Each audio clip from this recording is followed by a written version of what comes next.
Okay, so if you missed that first part, my name is Mason Egger, and I am a developer advocate for DigitalOcean. Feel free to follow me on Twitter at Mason Egger.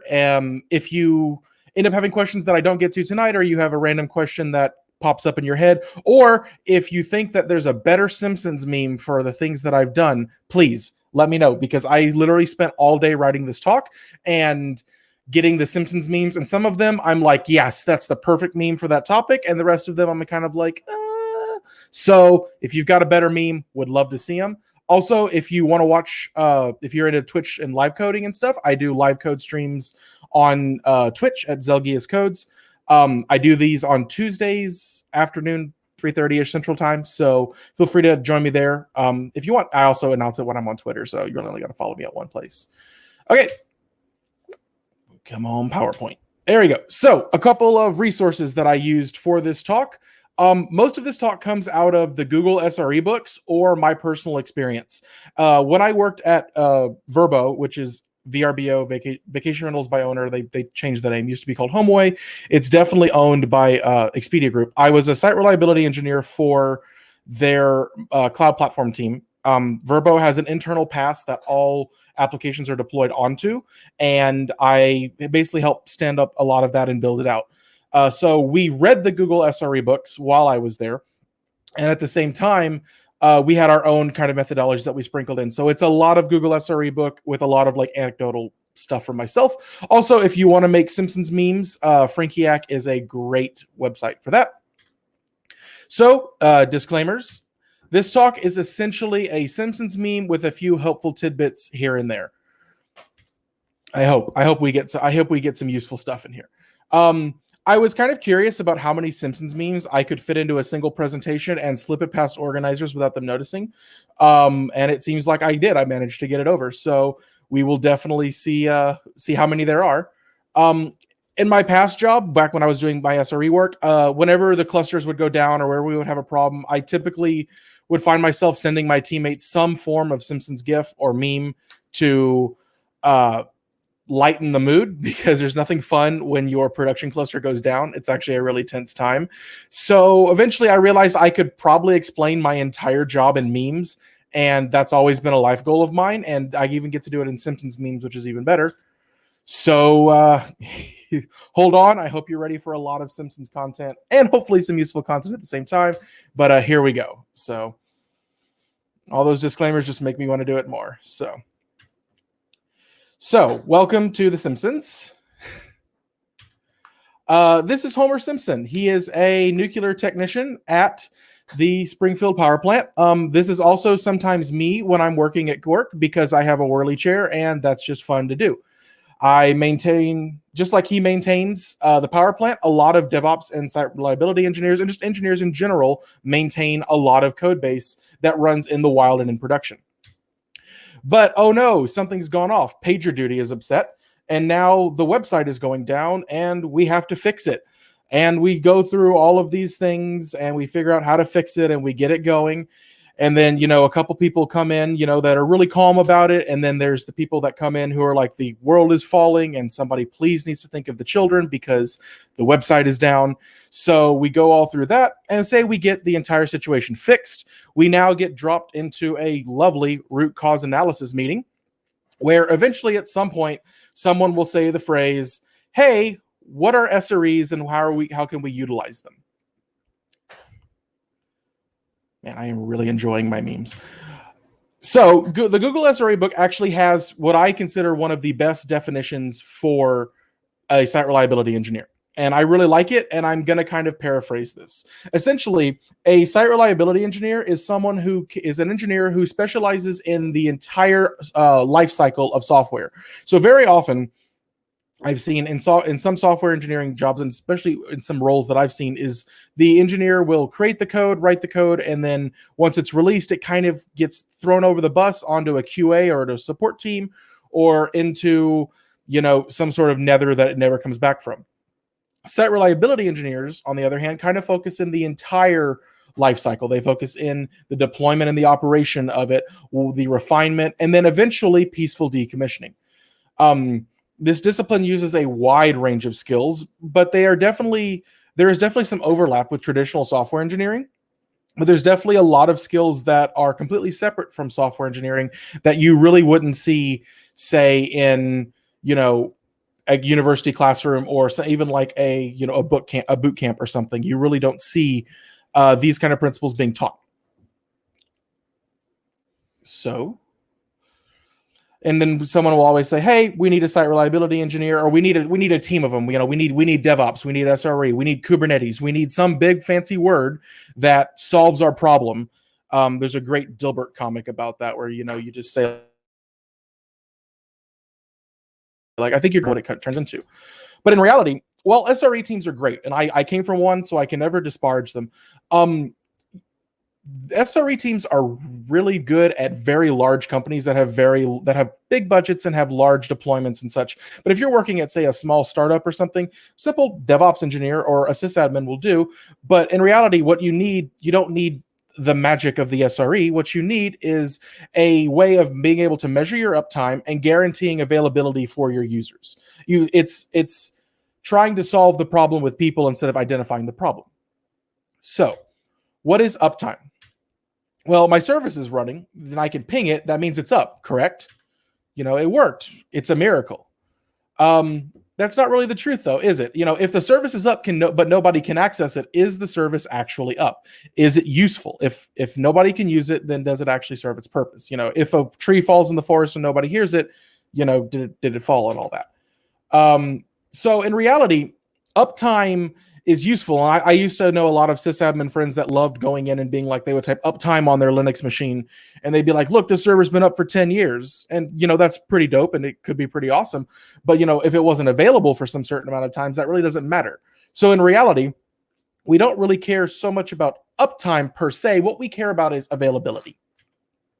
So how do we measure availability? There's actually a couple of ways to do it. We can do it through time-based availability, which is essentially an uptime-based availability. This is where basically the availability becomes your uptime over your uptime plus your downtime, which is essentially uptime over the entire time. It's some services actually can get away with this. Like if you have a low-impact service, or it's a really simple service that doesn't have like 600 micro services going. Maybe you have a single website or a single Flask or Django app that's running.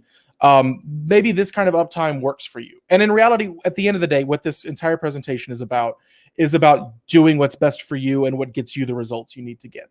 But we also have aggregate availability, which is where we have the availability of the total requests, for instance, or the successful requests over the total requests.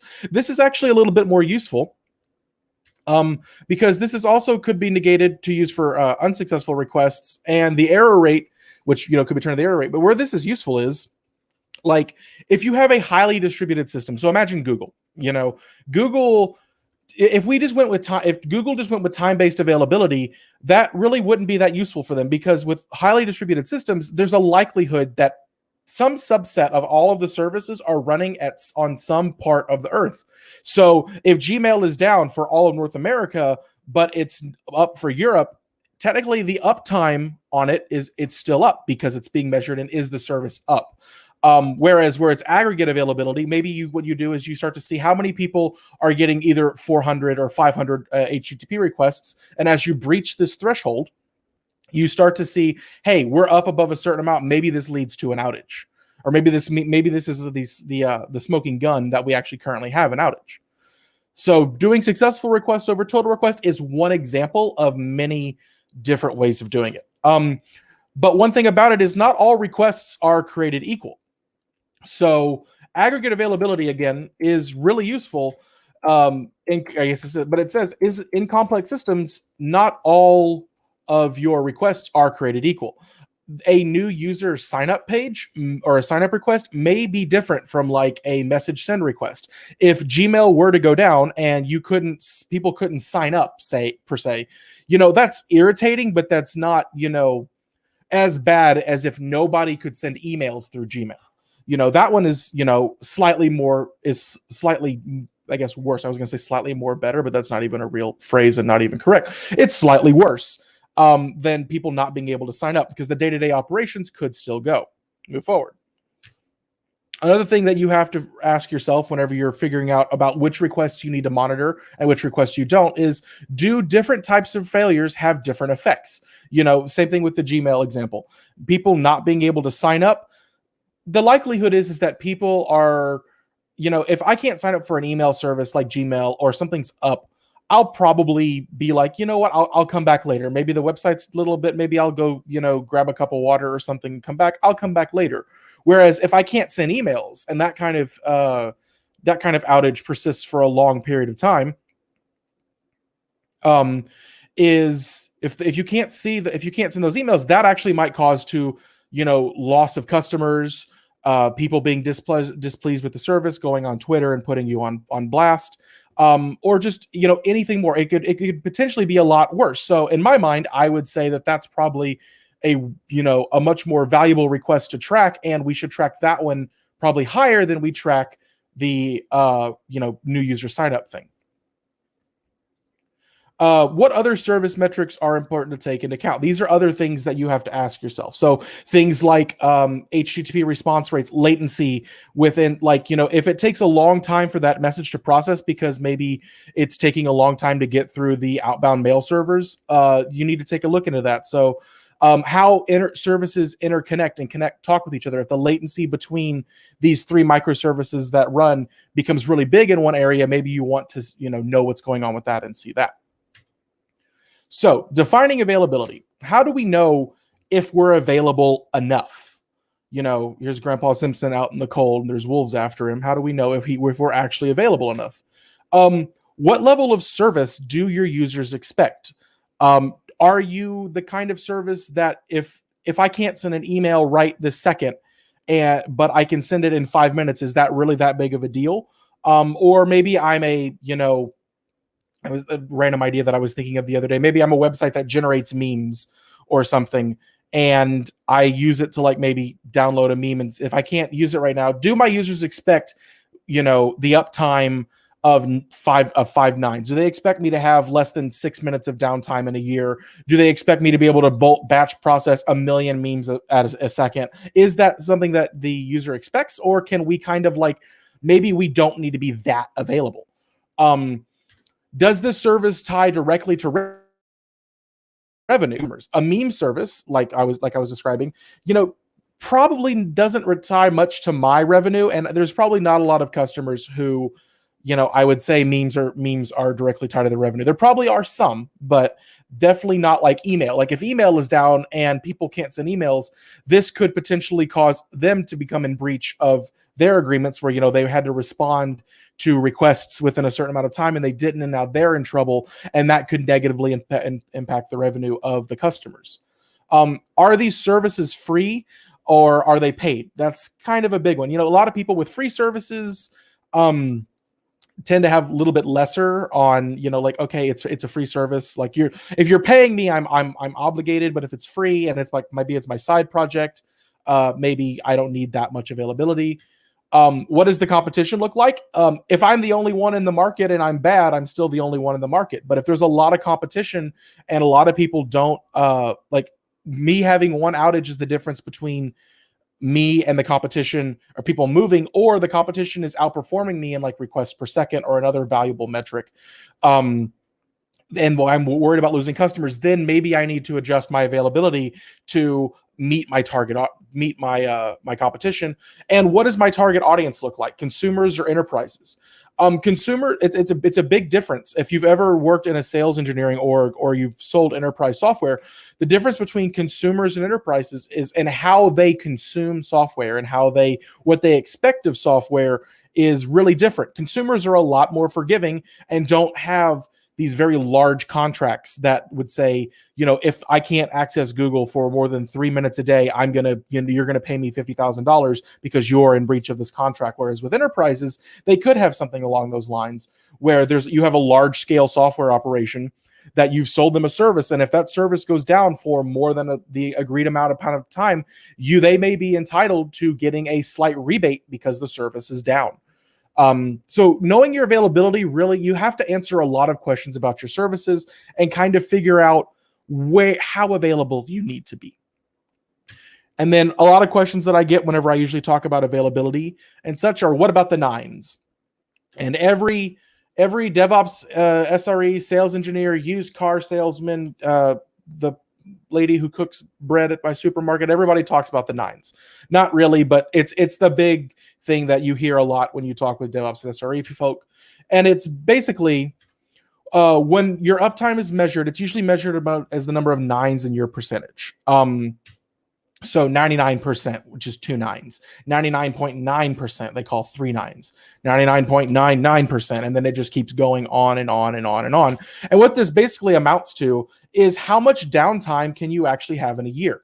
So like say 90% would be 1 9, and that you are allowed 36 and a half days per year where your service could be potentially unavailable, or, you know, in an hour, 6 minutes, every hour, 6 minutes, you could be down and not have it available. And then it just goes up from there. And really and truly, you really do start to see like law of diminishing returns as you go, I guess, as you get more nines in your thing. So, you know, with 99.5 is 2.5 nines. So you get 1.83 days of outages. That's a long time, actually. Like if you think about it, like if you think of almost 48 hours worth of a website being down, imagine if throughout the entire year, Google was down for basically almost 2 days. It would be really weird. I do know, because I read it in the SRE book, is that Google Compute, the GCP platform, actually has a SLAs nines time of 99.5. So they can be down for basically 4.5 hours, and a little bit less than 4.5 hours every year. But yeah, so if you ever hear anybody talking about the nines, which it's a very common thing that I hear about, it took until someone explained it to me, I had no idea what they were talking about. It's about the amount of uptime or about the amount of how much availability you are promising. So do I need another 9? You know, say I'm at 99.9. Let's go back to that chart real quick. I'm at 99.9, and yeah, that's 8.75 hours per year that I can be down. But do I need to go up to 99.4 nines to where I'm only down for 52.6 minutes? Well, the question you have to ask yourself, because a lot of this is where site reliability engineers and DevOps people can fall into the trap of over optimizing. So you need to ask yourself, what will the increase in revenue be? Does this extra revenue offset the cost of engineering? So if I increase my availability, one, will my customers even notice? Are there customers that I'm losing because I'm not a certain amount of availability? There actually are enterprise customers that do demand a certain amount of uptime, or they will not purchase from you. So that could be a thing.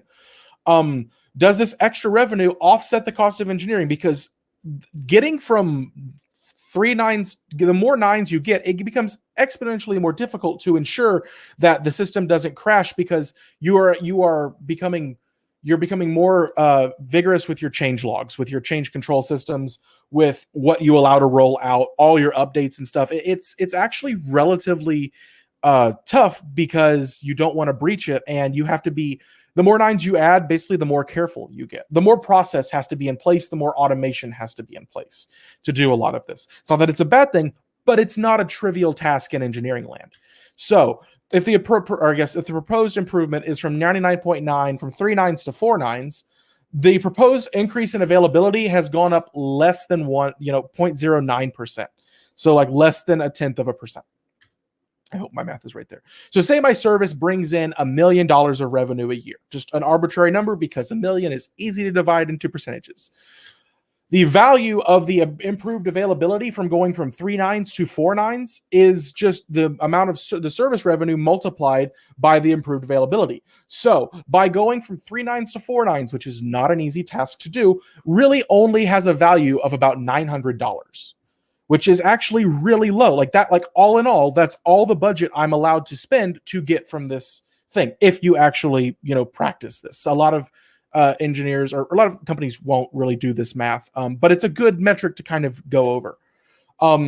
If you can build it out, the extra 9 for less than or equal to $900, then it's worth it.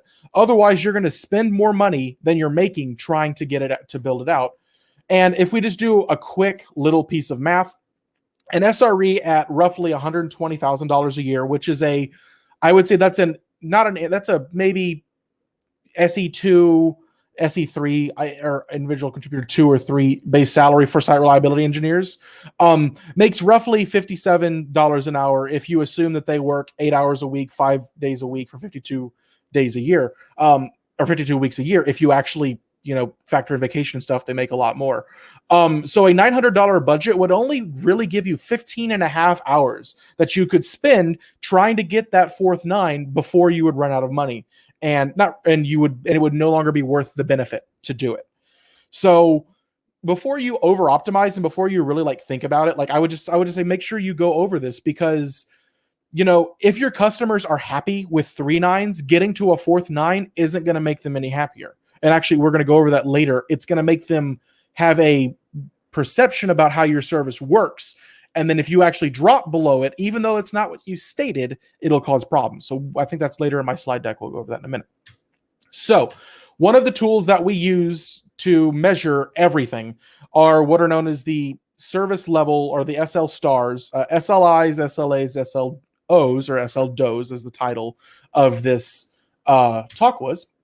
So, when I first started as an SRE, I was like, I don't know these acronyms. The computer science industry, I definitely, I had no idea. What is this?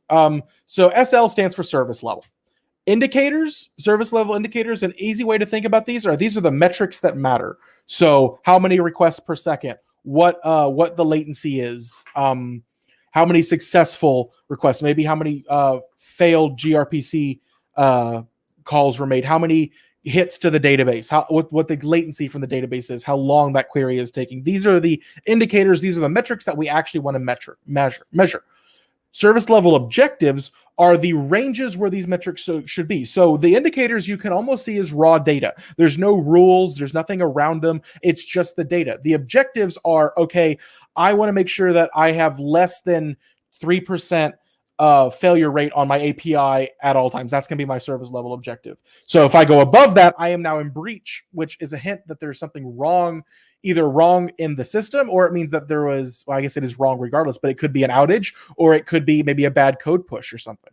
Not all breach of service level things are the cause of outages. Sometimes it's the result of improperly optimized code, or just maybe latency because, we put it, that's calling the wrong database, that database that's in a different availability zone on a different side of the world than we are. And maybe we didn't notice that. So objectives are what the ranges of the metric should be. And the agreements are how we'll react if we do not maintain a promise to you. So if something goes wrong, what are we going to do about it? So service level indicators. So service level indicator, as defined by the SRE book, is a carefully defined quantitative measure of some aspect of the level of service that is provided. So it's like this check engine light, the tape must have fallen off. So some examples of these would be request latency, the error rate, your system throughput. All of these quantifiable, measurable things are service level indicators. Service level objectives are a target value or range of values for a service level that is measured by an SLI. So basically, it's the ranges that we accept, that we know, and if we go outside of the bounds, either too high or too low, we know that there's either an issue or there's a problem that we do need to investigate. So then there's this little meme. The lower bound, it's basically, like an inequalities equation. The lower bound, the less than or equal to the SLI, which is less than or equal to the upper bound. So you want to be able to define good objectives and know and be able to monitor them. And we're going to go over that in a little bit. So SLAs, an explicit or implicit contract with your users that includes consequences of meeting or missing this SLOs. And in reality, the best way to talk about them is the Padlin meme. So if you increase the latency, that's a Padlin. If you're dropping the packets, that's a Padlin. And then it just goes on from there. So SLAs are what happens whenever you breach these issues, whenever you have made a mistake, or whenever you are outside of the contract bounds of what you said you would provide to your customers. So how do we define SLIs? You need to figure out what you and your users care about. So the user-facing systems usually care about availability, latency, and throughput. Could we respond to a request that we were given? How long did it take, and how many requests could it handle? So again, if I'm doing a meme generation website, did I respond to the user in an appropriate way? Did the user have to sit there for 30 seconds while I was doing this? And if they do have to sit there for 30 seconds, were they aware that was going to be the case? Were they expecting instant feedback, or were they, I'm rendering images. Is it possible that was going to take a long time and we informed them of this? And then how many requests could we handle? Do the users care if my meme site can handle 1 million memes per second? Well, maybe it does if there's 1 million users trying to use that site simultaneously. But if not, if we can observe the traffic and we get maybe 300 hits an hour, or maybe, heck, even 300 hits a minute, then we don't need to be able to respond to it. We need to process 1 million a minute. Like, the users are totally happy. We should maybe aim a little bit above it, so that way if we do grow, we can expand with it. But if the user doesn't expect it, don't give it to them. Storage systems usually care about latency, availability, and accuracy. How long does it take to perform this disk I/O operation? How long does it take for me to save my data? Can I access my data when I need it? Is my data still correct? Imagine if you uploaded something to Google Drive and then you downloaded it and the document was completely different because some bits flipped and they didn't do any sort of error checking and stuff was busted. Accuracy on storage systems is extremely, important. It's actually, I wish I remembered the file system, but like whenever they were building like UFS and stuff, there was another file system around that time that got a reputation for being a bad file system that curdled and then would corrupt user data. And even after they repaired it, it still has that reputation of corrupting user data. So if your application gets this perception, this notion of it that, it's going to do X, Y, and Z, that's really difficult to overcome. So accuracy in storage systems, very valuable. So how do we define SLOs? Keep it simple. The more complicated you make your SLOs, the more difficult they are to respond to. Also, too many data points can obscure changes in performance. So if you have 80, 90, 1,000, whatever amount works for you, SLOs, and then you're having to go through all this data, and some of them change and some of them don't and stuff, it can make it really difficult to easily be able to sniff out and detect where the problem came out from, which actually kind of sounds counterintuitive when you think about it, but it's true. Like, measure the things that are important to you, keep it simple, and you should and with less things to have to observe, you should hopefully be able to find it quicker. Avoid absolutes. We will be up 100% of the time. No, it's a bad SLO to have. 100% of the time is unrealistic. We will do this, we will do that. Just absolutes are never good. There's gonna be wiggle room, there's gonna be range. Someone's gonna have a bad day and push bad code, and that's fine. That happens. That's the nature of being a software engineer. We don't always write everything perfectly the first time. Code doesn't always get pushed correctly. Sometimes there's gaps in our testing. But you don't want to have absolutes when you're dealing with this stuff. Be cautious when picking a target based on the current performance. So you want to avoid getting locked into supporting something that could require Herculean efforts to support in the future. Just because you're, maybe you just started, you're a brand new app and you can handle 1 million requests a minute. Well, as you add more features, as you add more complexity to the code, those requests are likely to slow down, and you have to try to avoid, if you defined yourself based on the earlier one, and now you've slowed down and there's nothing you can do except pull out features because code just doesn't run that fast, you've kind of locked yourself into it, or you're going to have to spend all of this extra effort to try to bring yourself back up to an old standard that you set for yourself, because it's very difficult to change service level agreements with users. I mean, they sign contracts. Enterprise customers sign contracts. They expect something, and you're not going to be, whenever the salespeople go to resell the contract or something, if you've said that you've lowered your availability, that could potentially cause a problem. If you have no other metrics, it's a good place to start. So I get it. Like, well, I don't know what I'm doing. Like, how do I even start with this? Totally get it. It's totally fine. Start there. Leave yourself some headroom at the top to where your performance could get a little bit worse, just to save yourself some headache down the road. Limit the number of SLOs. Choose enough SLOs to cover your system and allow you to win a conversation about prioritizing. So if you're in a meeting and you're talking about all of these different things that need to get done and all of that, and some of them are around, this will keep the SLO, this will make the SLO better, or this will this could potentially damage it. This can help you win. SLOs can help you win meetings because you're like, no, we have this agreement. We have to honor this agreement, and we can't really we can't go away from that. If you can't win an argument with an SLO, it probably is unnecessary.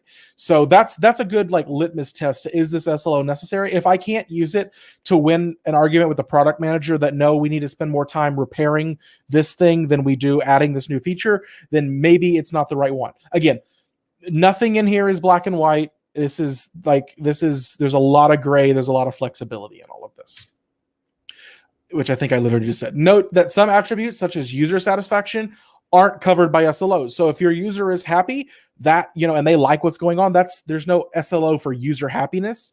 But that's still something that has to be, addressed and has to be taken care of. So again, there's a lot of gray area here. Again, find what works best for you. Perfection can wait. It is easier to add 9s than it is to take away 9s. If you're getting no complaints about the speed of your service at 3 9s or 2 9s or a 9.5, then don't worry about it. If you're trying to sell to people that need that kind of performance, or if you start running into that, because trust me, if people are unhappy with it, they will let you know in some way. They will send you a support ticket. They will just blast you on Twitter. They will do something to let you know, hey, can your availability go up? And then once you've gotten enough of those, kind of measure, hey, we're becoming a more, high-end requested service. Maybe we should actually up the amount of 9s that we have. And then you can discuss it then. How do we define SLAs?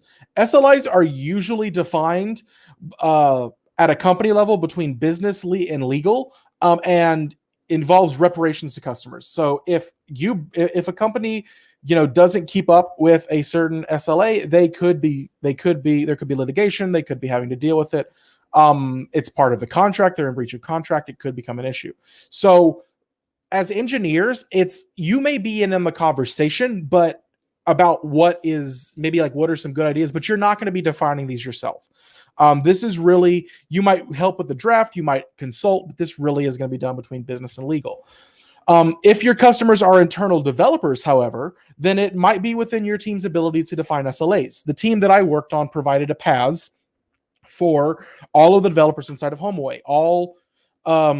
All applications that were part of that website were deployed internally to us. So we had our own SLOs, SLIs, and SLAs, and we had SLAs because our platform actually did bill back. So if you put your app on our platform and your team's budget would be billed for the amount of resources that you were using, and we had a billing API for that. If we were to break that and go outside of the SLA of the availability for a certain amount of time, we would actually credit those customers back, and these customers are internal developers of the company with that, and then that would come out of our budget because we failed to maintain an SLA. Okay, so I imagine that a lot of people's heads with this are probably doing this because this is a lot, and I will definitely say that this is definitely a lot of stuff. It can be overwhelming, and I get that. So what should you actually care about? What should you actually take notes on? Maybe I'm sorry. The whole point of this talk was so I could laugh at my own jokes, and I'm just laughing at all of these Simpsons memes. So if it hasn't entertained you, it at least entertained me, and then that's worth the value of it. So SLIs are things that can be monitored and measures. SLOs are ranges that are acceptable. These are things that it would be good for you to actually watch. SLOs set expectations for your services. So these inside your team, this will be up for this amount of time. This will have this kind of error rate, this kind of latency. These are the expectations that your team talks about. And when you talk about your product with other teams, this is how you're if another team wants to use your API, you can bring these to them. This is the error rate that we expect. These are the agreements that we have.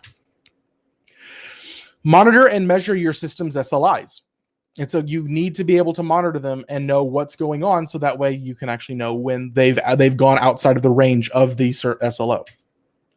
Compare the SLIs to your SLOs. If action needs to be taken, take it. Determine what action needs to be taken to meet a target. Creating runbooks, automation tasks are really good for this. So just because you're in breach doesn't always mean that something needs to be done code-wise. If, say, US East 1 went down as an Amazon cluster, and I'm now having issues with this, yes, technically I am in breach, but I am in breach because someone whose SLAs that I rely on are in breach. So we would escalate that up. We would communicate down to the developers what was going on, but essentially this SLA breakage is not my fault. This is the fault of the service provider above us, and you're going to kind of see this. So like we were paths that provided stuff. We had SLAs. If you're an API team creating something and you own an endpoint, you could have your own set of structure around SLIs, SLOs, and SLAs. You have an agreement of the people of your API, whether it's external facing customers or internal facing customers, of what the agreements are. Now, not all agreements like end in paddlings. Okay. Sometimes, maybe it ends in a root cause analysis meeting. Maybe it ends in a meeting where another director is very upset with you because you took down part of their site, because you took part of theirs down internally.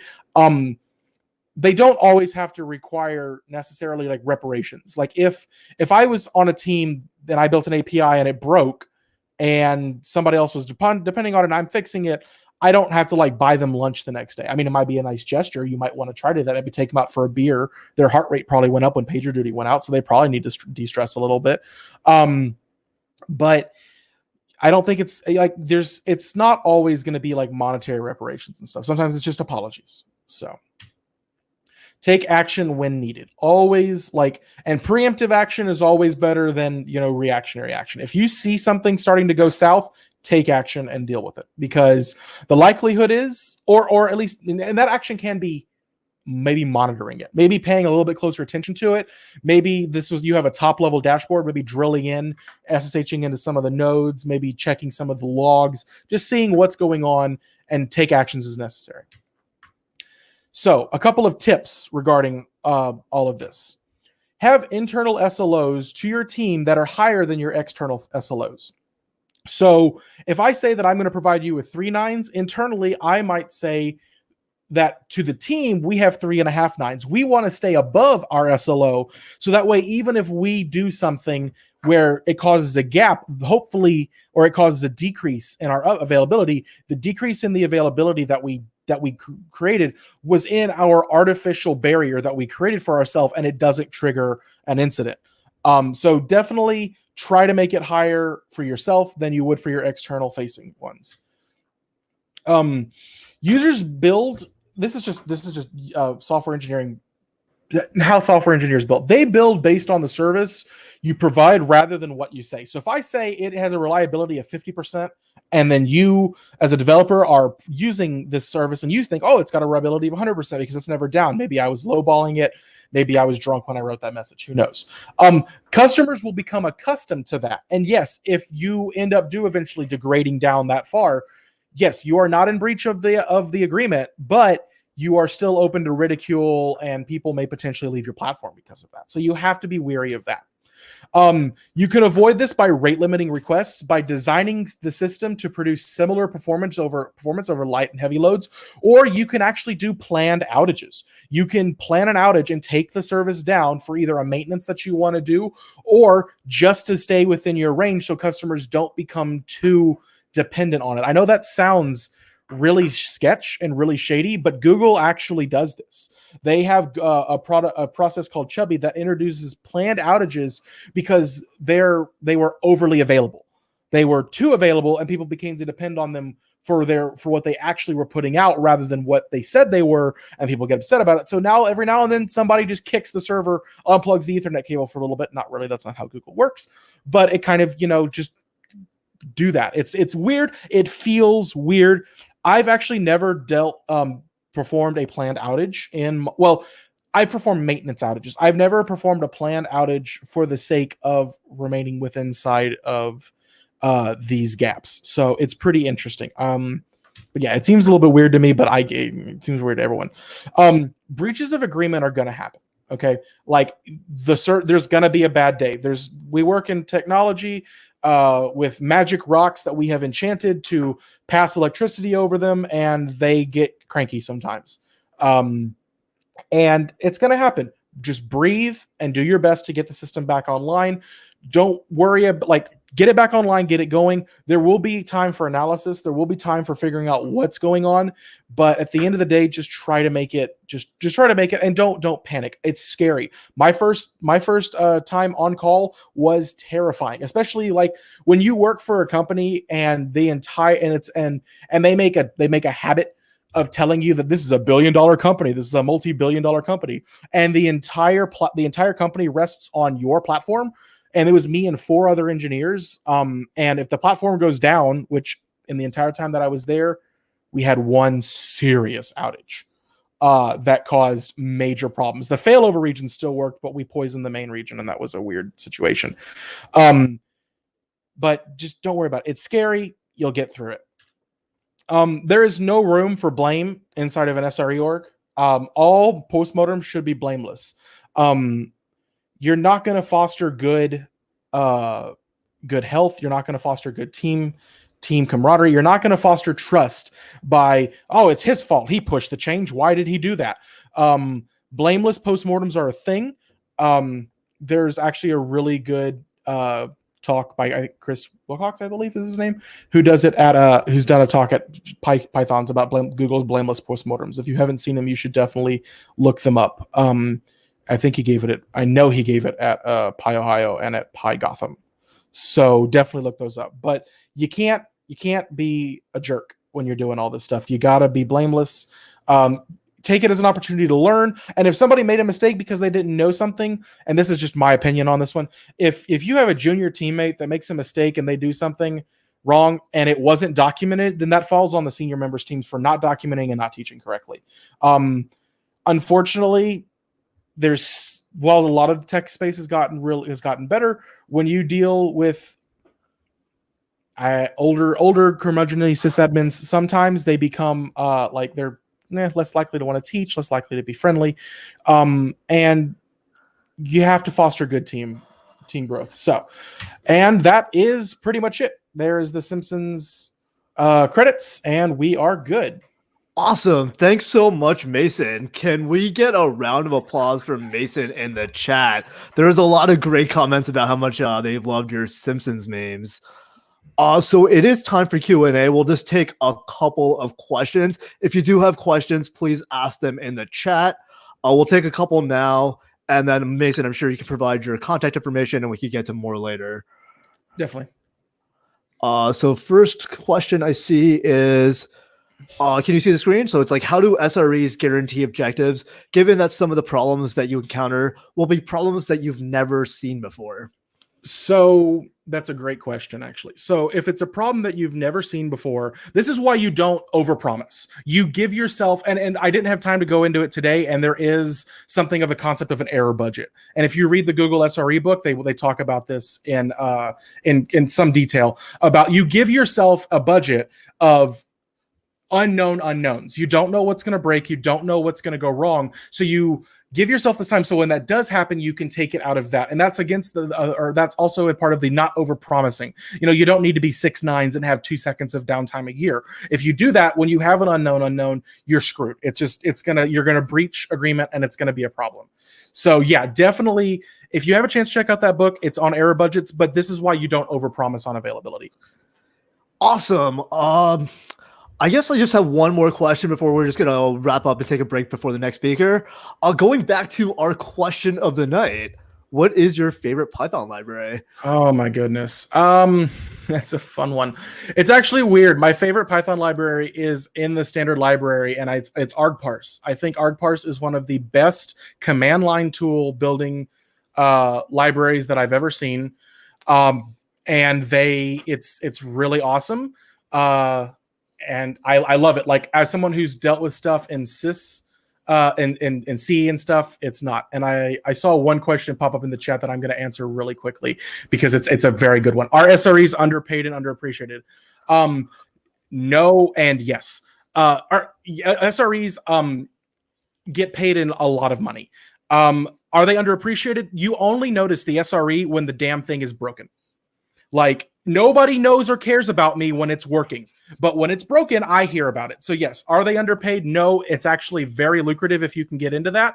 I enjoyed it for a while, but are they underappreciated? Completely, because again, you only exist when stuff is broken to the rest of the company anyway. Awesome. Thanks so much, Mason. There's a couple more questions, but if you don't mind just taking it offline to the chat, that would be awesome. Definitely. I will hop in the chat real quick on the YouTubes and I will ask them. So I will do that. Thanks, Ollie. Thanks so much, Mason. Can we give Mason another round of applause?